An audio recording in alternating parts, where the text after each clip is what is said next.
Part 4 consists of 2 tasks. You'll hear 5 short extracts in which actors are talking about performing in live theatre productions.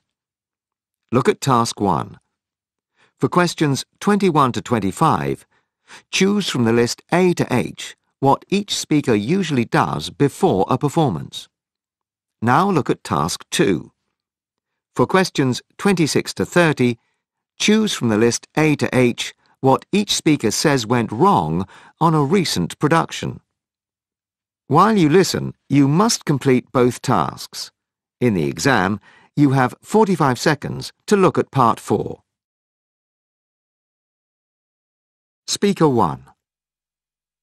Before actors go on stage, they tend to walk around rehearsing their lines, doing voice exercises, or go on before the audience arrives to do general warm-ups. I always spend time in my dressing room looking at 2 drawings that were given to me as gifts. They keep me grounded because they remind me of a holiday I had. There's an even greater buzz on opening night, of course. On my last one, I came down with a sore throat and I was worried whether I'd have enough voice. So I concentrated on resting during the day. Apparently the audience could hear me okay, but it was touch and go. Speaker 2. I guess everyone has their own way of preparing. I always ask the more experienced actors if I can warm up with them, and they've taught me loads of stretches and things, really makes you more supple and able to cope. However, last week, my attention must have wandered for a split second during the performance and I missed my cue. So I came out with a line I was supposed to say later. I was mortified, and the director was a bit annoyed, but I'm not sure if the audience even noticed, which was kind of disappointing. Luckily, though, there weren't too many people there that night. Speaker 3. The cast are always very supportive, which is wonderful. You feel part of a team.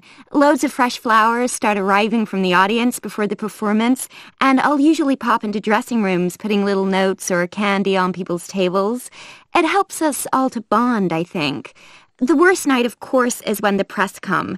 Everyone's on edge then, and for this production, what they wrote initially wasn't that complimentary. It really affected my performance one night. I should never have read the stuff. Anyway, at least the audience still seem to be loving it. They've clearly got taste. Speaker 4. In my first scene, I actually go down from the stage to walk amongst the audience and talk to them. It's a great way to start feeling comfortable.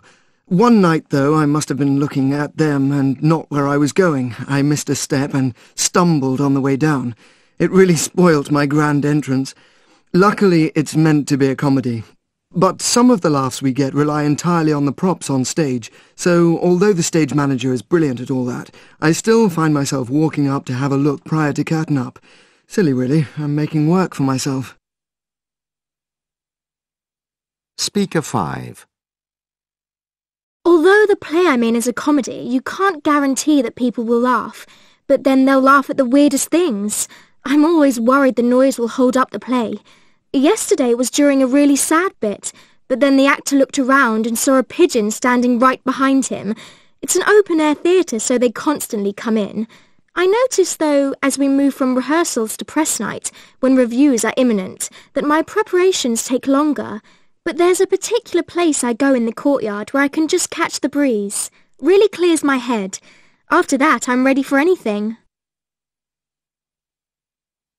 Now play the recording again. That is the end of the test.